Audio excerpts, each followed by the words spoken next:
Born in the second era of the year 546 to Queen Mabjarn Flamehair, Prince Jorunn grew up knowing that his elder sister, Nirnhild, was fated to take the throne. A singer of rare talent in a culture that reveres the power of the human voice, Jorunn studied at Skald's Retreat on the Isle of Gold outside Riften. It was there he learned all that could be taught by the most renowned bards of the Eastern Kingdom. He was dubbed the Skald Prince of Skyrim. Now Jorunn spent most of his youth in artistic and philosophical pursuits, cultivating a broad array of artists, artisans and performers throughout Eastern Skyrim and beyond. He spent time in Mournhold, Stormhold, Such, Ellenhere, and is even reputed to have visited Solitude, the capital of Western Skyrim, in disguise. Though he claimed to have no interest in politics, or the business of rule, his natural leadership qualities made him an unofficial leader of the creative community wherever he found himself. Though he received little formal schooling in the arts of arms and warfare, as little as a prince of the Nords could manage, anyway, travelling across Tamriel was always a dangerous activity. His travels taught him less orthodox ways of dealing with trouble. Jorunn was in Riften when the Akaviri of Dir Kemal assaulted the northeast coast of Skyrim in the second era 572. Jorunn and his closest comrades, the Pack of the Bards, fought their way up the coast to Windhelm, arriving just in time to see its gates breached by the Akaviri. Jorunn hurled himself into the fray, street fighting being something he had experience with, but he was unable to prevent the fall of the city and the slaying of Queen Mabjarn and Nirnhild, the brief queen, who both went down fighting. Wounded and devastated, Jorunn barely escaped the sack of Windhelm alive. Feeling for the first time the responsibility of his royal birth, he decided to appeal to the Greybeards for aid, and so made his way stealthily, but quickly, to High Hrothgar. For reasons that have not been divulged, the Greybeards decided to teach the Skald Prince a thum, one that summons a hero from Sovngarde to fight for the tongue who uses it.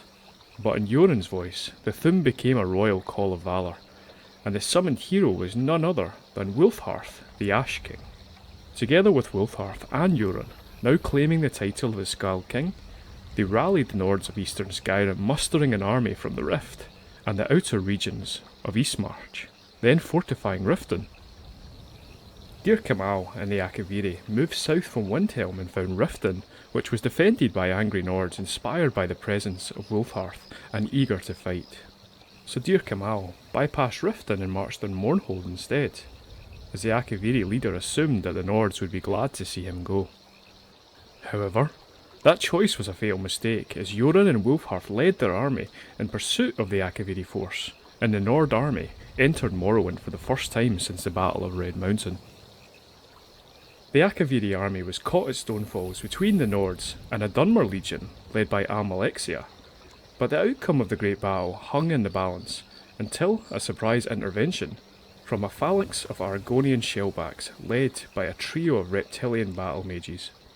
The Akaviri line was broken and they were divided into the sea, where they drowned by the thousands.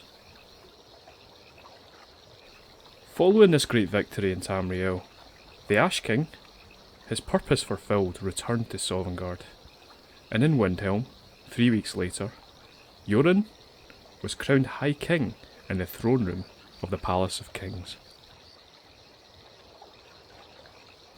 Now that's a book in the Elder Scrolls universe that I've never actually read before, and God knows how, because it was a really good story. I would actually go as far to say it's as good as, if not better than, some of the main storylines in some of the Elder Scrolls games. Because here you have Jorunn, who seems like a pretty likeable guy, who's not power hungry and is just trying to live his life the best he can.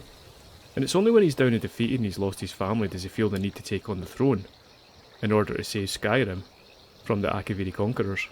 And then you've got all the different peoples of Tamriel coming together to fight against a common enemy. I mean, who doesn't like a story like that? I mean, you've got the Greybeards, you've got the Nords of Eastern Skyrim, you've got the Dark Elves, and you've even got some Argonians all coming together to take on the Akaviri.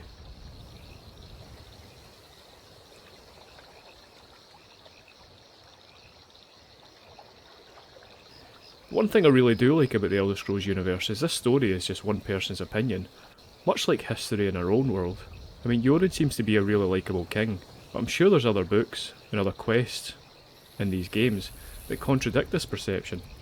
But either way, I'm very much looking forward to the next time this character is referenced in any way whatsoever.